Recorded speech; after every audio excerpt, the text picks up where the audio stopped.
What is good, y'all? It's Chanell, also known as Tuba Fresh. I'm happy to bring the first ever album review to my channel today, featuring Men Wearing Dresses. Now, it's really cool to bring some low brass albums and interviews to y'all, and I'm so pleased to have Brendan Ige and John Baylies on the channel today, asking them some questions about the album, asking them their process and how they came about this album. A little bit on the album is called Starlust. I encourage you guys to go ahead on Bandcamp and buy the album. I'll put the link below in the description. That's how we build community. That's how we spread the love. It's by buying and contributing and supporting everybody that in our community, low brass community or the music community that puts out records. I try to support as much as I can. And talking about support, it'd be great if y'all can, it'd be awesome if y'all could subscribe to the channel, give the video a thumbs up. It really helps me on my journey here. And I know that a lot of y'all that watch haven't subscribed it as yet. So if you can do that, that'll be a great thing for the forward momentum of this channel and for future content. So I want to thank you all in advance for subscribing, and thank you to those who have already subscribed. Now, back to the album. The album is called Starlust by Men Wearing Dresses, and I'm just gonna look at my cell phone real quick, just read a little bit about the album, but you'll hear more in the interview. Starlust is an album composed with intention of fusing elements of low brass performance with electronic music. This album, the instruments are played such as tuba, I think there's euphonium, I saw pictures of a serpent, all kinds of low brass horns in here. And the thing that they wanted to do is explore an album with electronic effect and combined with chiptune beats. So we're gonna talk more with Brendan and with John about how they went about writing this album. It's really interesting, and if you haven't checked out this album yet, please give it a listen. It's awesome. Now, I want to introduce to y'all Brendan Ige and John Baylies. All right, so Brendan and John, thank you all so much for joining me today. I'm really excited to hear about Men Wearing Dresses, first of all, your new project, and also an album that you all released in January of this year. I wanted to get in, I'm curious. Men Wearing Dresses, it seems very queer to me, just the name, and then you guys, your logo is stilettos with the bass clef and the pride flag. How did y'all like this? I'm assuming a couple things that you guys made this during the pandemic. I'm wondering if you did or not, or if it was something that y'all talked about, prior.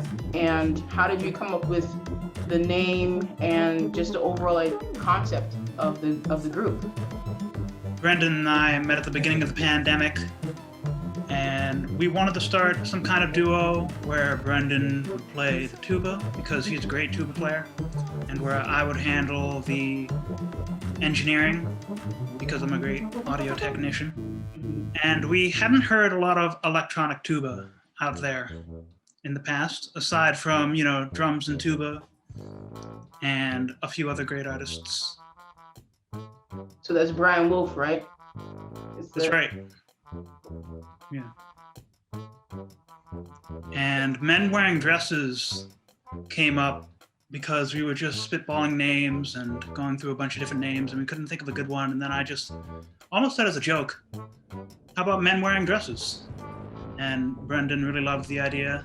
And I was kind of hesitant at first to use that name, but I came around to it because wearing dresses isn't something I would do ordinarily. But to have that name is to kind of have an excuse to be able to wear a dress and exhibit myself wearing a dress. And so I sort of hopped on that opportunity and decided to go with it. And I'm really glad I did. And you're wearing a dress right now, are you? Yep, that's right. I love it. Purple and pink, that's my vibe. Cool. So that's a cool idea. So y'all in different states, right? So how did you guys meet? Like, did you meet on the internet and decide to meet up in person? Like, how did it all go down? Yeah, we ended up meeting on the internet, and we met under actually strange circumstance, if I recall. Just like I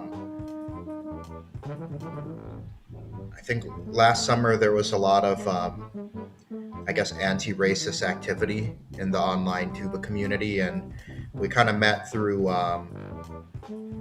TubeNet actually. You guys met on TubeNet of we all we met places? on Facebook through Wow. interactions about TubeNet. Oh, okay. Yeah, and that was kind of the basis of it, and we got to talking about other things. Now we kind of work together and moderate TubeNet, but we got to talking about other things, and yeah, found kind of a mutual interest. But all of the work that we did was virtual for a while, and then we kind of had we did all the work and then had a kind of a 2 week long meeting over around Christmas, a little before, and just recorded everything. So we worked for about 6 months and then just met up and did Wow. everything. So you mean when you say work, you mean like put all the songs together, like create, like so y'all created it like separately in a way, like you were in like different places, and then you came together in 2 weeks and you put the album together in 2 weeks and recorded it and everything live together with each other. So how was that process? Like, because when I'm listening to the album, I really like how like the tuba compositions really feel like full-fledged compositions, like a lot of times, like like at least my thinking is like I create like something groovy and just kind of maybe build on that, but I feel like this reminds me of something I did for my recital. One of the pieces, or a lot of the pieces on here remind me of something I did in my recital called Let There Be Light, which was like with tuba and tape. And I feel like a lot of these tracks could be almost translated to that kind of like, kind of like, I don't know, like a studious kind of thing, you know what I mean? Like, but like a cool side of it, like the cooler side of, I think a very high level performance, so it got me thinking, well, how did they make this? Did John send Brendan beats and Brendan compose over that? Or did Brendan compose stuff and then John put like material under it? Because I was like, through listening to a lot of the different tracks, I was like, I wonder how they did that. Did they only do it one way, or did they do it both ways, or how did it connect? It was definitely a back and forth. For some tunes, I sent beats to Brendan, then he would compose a track over it, and for other tunes, Brendan would make a composition and send it to me, and then I would figure out what synths to add to those MIDI notes and what beats to add under that. And I'm curious, John, like, when you're working with tuba, like with Warmth is one of my favorite tracks. I don't know, because there's so many tubas. It almost feels like a tuba euphonium quartet. And I just love it. It gave me vibes. And I was just thinking, like, when you're thinking about palette as the producer of this, when you think about palette, are you thinking about like keeping out of the range of the tubas, or I know sometimes you even use affected tubas that you're like pulling what Brendan plays, and you're like maybe stretching it or reversing it. Like, how did you come up with the palette, or how did you all come up with the palette for this for this album?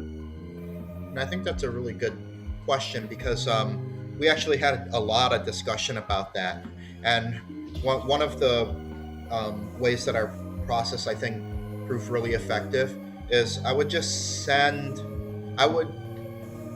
most of the pitches you hear in terms of synths were inputted into something like Finale or Sibelius at one point, and then the MIDI was exported and then run through the H9000, or sometimes not at all. We would just put the effect over in Ableton. Yeah. But in terms of like pitch,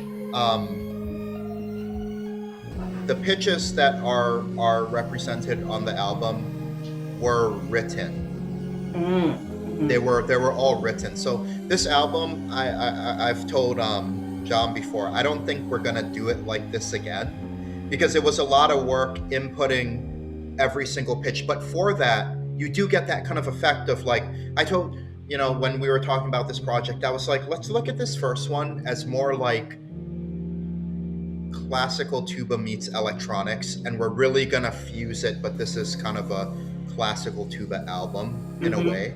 And then in future ones, maybe we could explore more the improvisation side or looping things. But for the most part, the pitches were decided, they're predetermined, and I generally try to keep everything away from the tubas. And actually that tuba quartet kind of effect was something that we wanted to shy away from until we wanted that effect. Right. I think a lot of tuba music or compositions for tuba can end up with that kind of wash of a sound for the whole album, and it's not clean, and you don't hear the music as well. Right.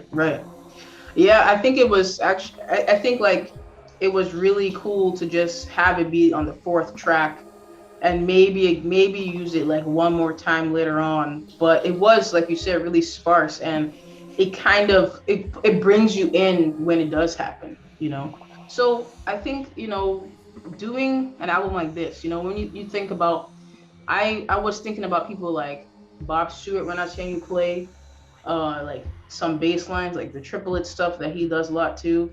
I was thinking about Howard Johnson, and I was just thinking about the legacy of tuba players and this kind of music, like dance music or groove music, whatever it is, however you want to label it. But I'm like, I'm wondering, like, what were you guys' inspirations, and how does really, like, people like them, influence you guys to do more work with the tuba and, electronic music or dance music? Like, have they influenced you, and how do you feel like, we as a community have to carry on this kind of work, this kind of creative, work? I think tuba players like Howard Johnson and Bob will be influencing our later albums more than they influenced this first album of ours. I think this first one is more classically oriented, but we definitely want to move into more dance-oriented stuff soon. I think maybe more specifically, like you kind of alluded to, like it seemed like it was through composed, because it was. And I think I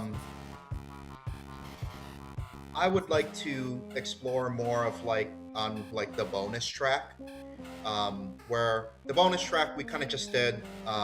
That was kind of like more the reggae kind of dubby kind of feel, right? Yeah. And what happened was we had a friend over who plays euphonium really well. His name is James Long. He plays in my trio, Conviviale, and he was over listening to the album, and I just said, hey, do you want to go record a track? Let's go downstairs. And so I strummed out the chord progression. John picked out some of the percussion sounds that we kind of agreed on. And then so I laid down the stuff on the uke and the ukulele, and then we just started taking turns at the mic. John played the bass line after the vocals were there, and the flugabone head. And that track took maybe 50 minutes tops, right? Would you say that? Yeah, about an hour. It took an hour, and more stuff like that. This stuff we kind of, when I was conceiving of this album, I more thought, what haven't I heard than what have I heard? And then wrote pitch for pitch. I think the album is dance music, and I think tuba players, to answer your question specifically, we need to strive to be relevant. We should be striving to be relevant. And this music has a palette with the the beat oriented style, and also harkening back to like the 90s and early gaming with the kind of soundscape. Chiptune was a big influence of ours, and that's kind of that whole like 8-bit 16-bit video game kind of sound. And we were just striving to be relevant, and this was a nostalgic album in a way, throwing back like, Space Jam, and then you're hearing the 90s, and then you're hearing like, your childhood video games. And in the future, I think I would like our albums to be more like those people you mentioned. I wouldn't compare what I did to what they did, because I think they were just in some ways more organic about it, kind of like that last tune, and I'd like to strive for that. But yeah, Yeah, I noticed that about the last tune, like the ukulele, just the acousticness of it.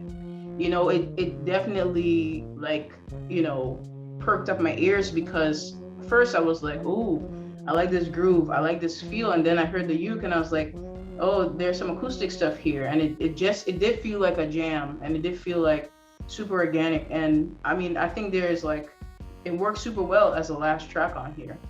Yeah, there's a place and a world for both to exist, and I love both. I love super produced stuff, because you're right, I've never really heard a ton of tuba stuff that's super produced, like with a producer and things like that. And I think that's really cool. I think that's definitely, in a direction like you're talking about, being relevant, where I would want to see more stuff happening in that realm, because there's a lot of stuff like that happening with other instruments like trumpet and things like that. So I mean, I think it's really cool. So I guess another question that I want to like ask you guys is, there are not a lot of records, at least that I'm aware of, and I sometimes I can live under a rock, that I'm aware of, that display the tuba like this, even today. Like, there's a handful of records, so like my thing is like, how do you feel like this is gonna, or does fit into that kind of, like tuba album? Like the other person I think about who did something similar to this was it's totally different, but Dan Peck. And then I think about like Theon Cross, who's also is very different to both of what Dan Peck and this, and Men Wearing Dresses. So like, how do you guys feel about like the contemporary canon of tuba works that are coming out? And I'm just talking about like record based. It's not like, I know this is through composed, and you could totally do this whole album as sheet music. I think college students would dig it. Sheet music with backing track. But anyhow, how would you describe like kind of like lodging yourself within like that space of just like dope ass, weird ass tuba stuff, and I think like for kids that are just coming up, and I know you're a teacher, Brendan, like how would you, like what you talk about being relevant, like I think this is being relevant absolutely 100% in our community. How would you guys think that you're inspiring people to be part of that canon and to like inspire to be part of that canon? I think one of the toughest things about becoming part of that canon is finding effects that work well with low brass, because most effects are designed for guitar players and bass players and vocalists, because that's where the money is. It's tough to design an effect that's specifically for low brass or wind instruments, just because there's probably as many guitars out there as there are wind instruments combined. So if you want to become a part of that canon, it does take a little bit extra work to find effects that work for you.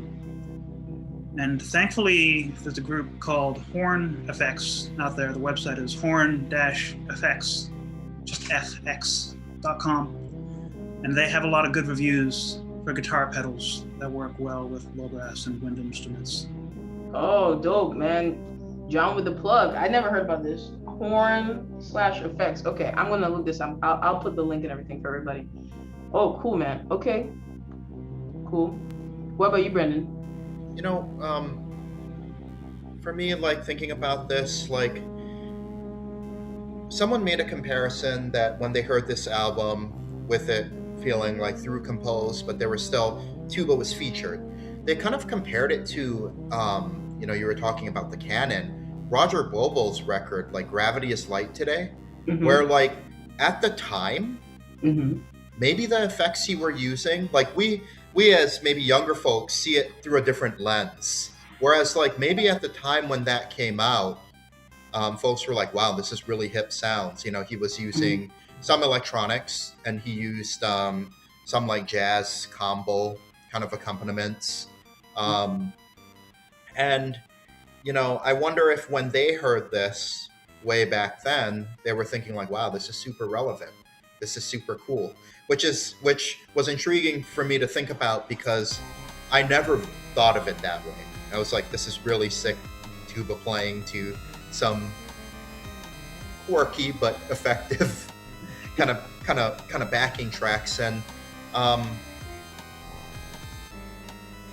I wonder if this just can be another stepping stone. You know, I've had some students in my studio actually trying to use different effects and make compositions, and I think by seeing their teacher having done it, they're more likely to just kind of explore and, you know, open up a program and put some loops down and play something over it, and think that that's something that should normally happen. You know, so hopefully, like, I think maybe this project is a thing of just normalizing things in a very broad sense. You even looked to our name. You kind of asked about our name, and we had a brief discussion about pronouns. Like, I think a lot of the discussions John and I have had are what maybe do we want to be just normal. Like, I don't think we are not, I think, I can't speak for John, but I don't think we're people who intentionally like to overstate things. We just want whatever these things we're doing maybe to become normal, you know, speaking about part of a canon. Maybe more folk will be doing a lot of things like this. Maybe tubas will be participating in dance music, and maybe universities eventually might see that as a viable option, you know, like, oh, they might want to do this kind of music too, and the teacher should be equipped, you know, like, if you really want to play sousaphone and really want a teacher with experience, who are you going to study with? Well, that's an interesting question, right? But as this career path becomes more normalized, maybe the paths will become clearer and more folk will do it. Quality will, not that quality isn't already high, but I think like the middle, when things start getting more streamlined, the middle moves up a lot. And suddenly like everybody sounds great at sousaphone, you know, and then there's someone who's in the 99th percentile, you know. Right. No, this is a great point that you bring up, because I've been thinking about this a lot lately, teaching and relevance, and just, you know, bringing up musicians for what is happening now, like for today, like the society and the culture that we live in today. And I feel like you said, do we have enough teachers out there that's equipped? And to, you know, I think that what we do, you know, is the majority of what people are doing. But what is being shown at the highest levels of organizations, or whatever, tuba organizations, or whatever it is that you want to say, is a whole other world is being shown. And I don't think that world is the real world for most people in this field. And I just feel like if they're not bringing in people of that experience, and people that know how to use a DAW, people that have thought about what effects work best on low instruments, you know, and know how to like navigate multiple spaces, you know, how will we really bringing up people the next generation of musicians to really do more and to put different stuff out there that hasn't been done, to think differently and to learn differently. I mean, I think that that's a huge part of this conversation. I think you got to have teachers that either are aware of stuff like that folks like y'all are doing, or trying to be aware, or just flip it and bring in people that are actually doing it, I agree with you. I mean, I think that I want to bring this up just because you guys kind of brought it up a little bit, but like when we talk about, tuba organizations and, just like, to me, I just see it as like the white men society that they just like are just going around in a circle for years and years of saying, well, you play really good and you play really good and you have that job and you teach at this school, and they just kind of like shake each other's hands in a circle. And I just wonder, like, what do you guys feel is on the rise, because I do feel like a lot of people are speaking out on a lot of issues concerning the communities, and a lot of people want that to change. Do you feel that you have to infiltrate that system, or do you feel that you have to create something of your own? I'm just curious, or both, I'm curious as to what you guys think about kind of like that. I don't want to say old school, because I'm not trying to say it's about age or anything like that, because I know a lot of old tuba players that are about it. But what do you think about that kind of like, you get what I'm trying to say? What do you think about those two ideals kind of butting heads, and how do you think we're gonna move past that? Well, I think it's good to start your own organizations, and also good to try and bring pieces of yourself into already existing organizations. I organized an electrobrass conference, I think it was back in 2018, which Matt Owen started a few years prior to that. And it went really well. We had a lot of presenters and performers, and I like to think that the audience learned a lot. And I think the International Tuba Euphonium Conference has been introducing more electronics lately as well. But as far as I know, they don't really bring in many brass bands. And I'm not sure why that is. It must have something to do with how academia doesn't really teach how to start a brass band, or how to play at clubs or bars. I'm not sure. For me, I consider myself extremely, extremely, extremely fortunate. I get to live in both worlds, and I have trained very extensively, actually, in the classical realm. Taking auditions, advancing, being runner-up at auditions. And in that moment realizing, whoa, I don't want to move to Austin, Texas. What am I doing? Playing the final round of the night with only one other person in the round. The dream, as it's kind of posited to most people who may enter a degree in a performance track career. And I've also been able to do this stuff in large part thanks to virtual things becoming more acceptable. Like, can you imagine just like sitting on a Zoom call and like reaching out, hitting someone up like, hey, you want to come on a Zoom call? It'll be like the weirdest thing even 2 years ago. It'd be like, well, first of all, what's Zoom? Mm-hmm.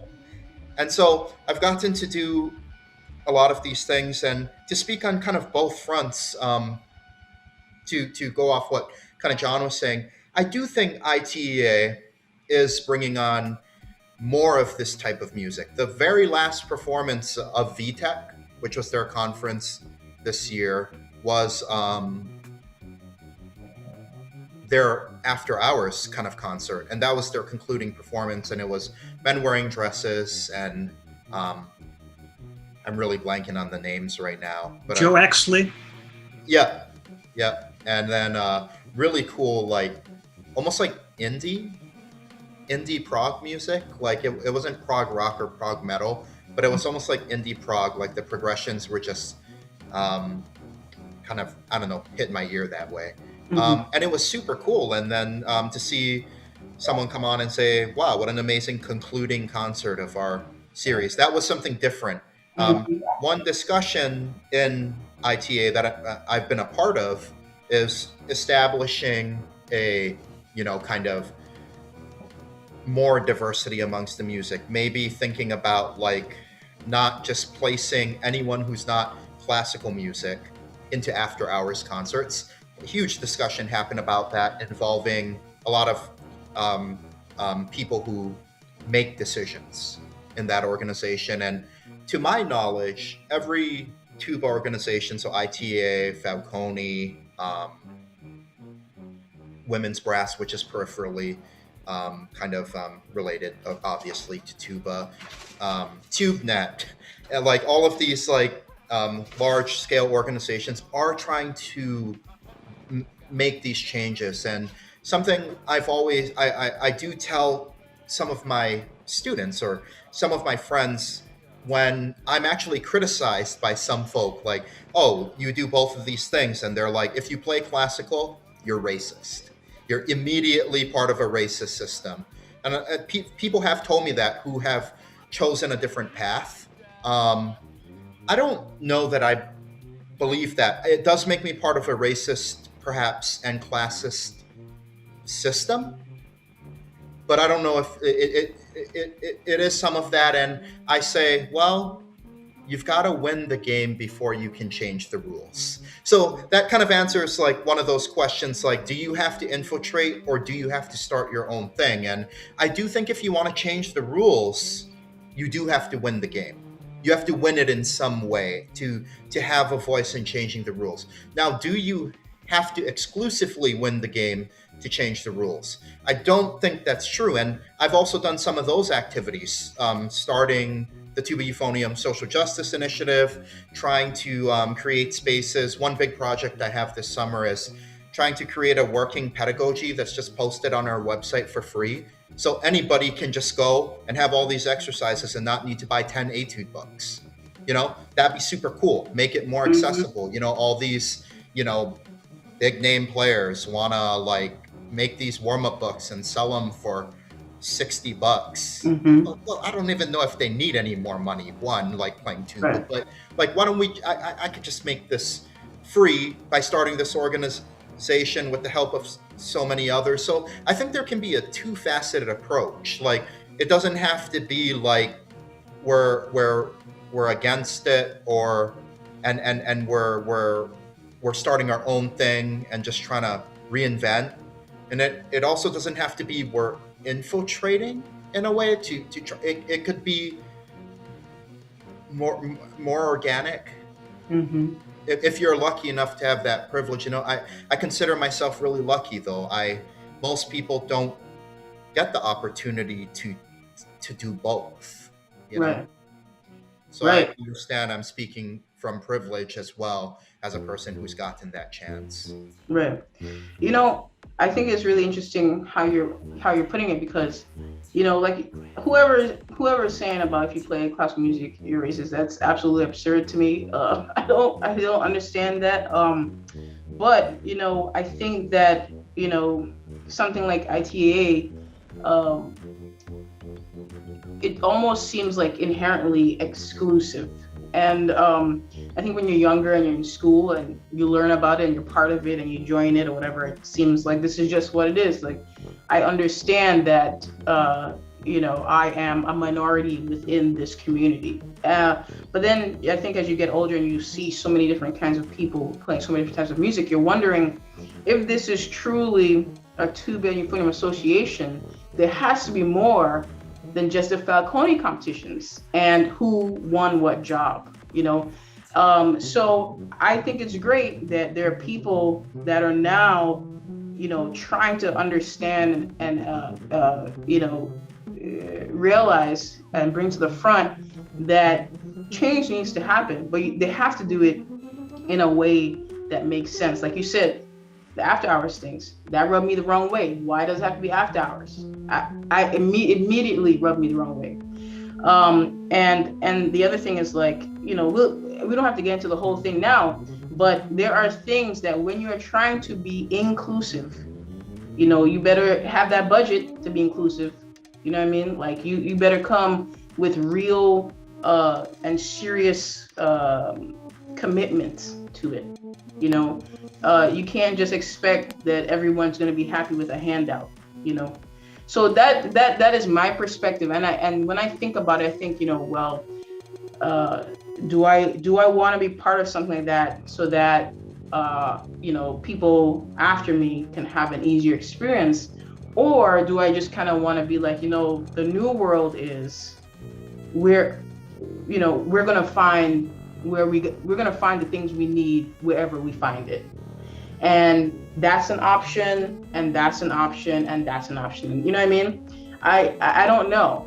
I think a bit of both, like you said, is probably the healthiest way to do it. And there has to be a bit of understanding from both ends, So I think what you guys are doing is really good, and I'm looking forward to see what more comes out of it. I think that there's just so much to be done within that organization, but I'm so happy that that you're doing and your team is doing the work to make it easier for others. Anyhow, that being said, though, this album, Men Wearing Dresses, I want to know, are you guys gonna play this live sometime? Like, have you guys played it live together in a room, like post recording? Like, what are your plans? I know you're gonna make a next album, and how are you gonna do it this time? Are you gonna do it virtually, sending files, or are you gonna go and sit in a room together and get it done? What's the next process gonna be like? Because you're talking about more organic music. How's it gonna flow? Brendan, I'll let you answer that one. Yeah. Well, first of all, I'm going to be in New York, although 3 hours away. I got to talk to John. He and I I've been really busy, but I'm going to be in New York, so there's going to be opportunity for that. Maybe like, maybe someone like Harry Phillips, we've been talking about maybe coming down to, and I'll kind of go into town for a bit. We have kind of envisaged our last track being more of our sound moving forward, but we don't know. We've gone back and forth. Does the tuba community need more chiptune and tuba? And we can't say definitively yes, but does it need more of something? We can't say definitively yes. And I've been practicing my improvising, especially on the flugabone, and we're kind of hoping to do a tour that's double-edged, kind of like what we talked about of academia, and also maybe like bars or basements. I like that. We do both sides of the endeavor. So we're definitely going to be meeting up sometime in the next 6 weeks, because I will be very close. And maybe there'll be some new music on the horizon where we explore these possibilities. And I'm glad you did this, because I've just been so busy wrapping up the semester, wrapping up all the things that I ignored while I was taking care of my students and myself and my family. And now I'm just excited to get back into it. I see we got less than a minute, so kind of... Yeah. Yes, I'm thanking you guys so much for doing this. John, when are you going to get your flugabone? You got a flugabone yet? No, right? I do not yet. I got to get one sometime, though. You're right. Yeah, I want to see what you'll do with it, like in terms of like the lighting and the pulsating and all the electronic effects. Anyhow, but this has been awesome, y'all, and I want to thank y'all so much. I'm gonna be bumping it. I'm gonna be playing music. I've been bumping in my car on the way to a friend's house, and I bumped it on the way back. So thank y'all so much. It's been great. My first ever album review. Thank you, Brendan, and thank you, John. We'll talk soon, and all the best. Thank you, Chanell. Thank you, Sue. It's been so great. Thank you all. Peace. Have a great day. Peace. Thank y'all so much for checking it out. I appreciate y'all. If you guys know of a low brass artist that have put out a record in the last year or two and would love it to be reviewed, put it down in the comments. If you're a low brass artist that recently released a project, I would love to listen to it. Shoot me a link. I would love to check it out and possibly feature you on the channel. Much love and peace, and build community. Oh,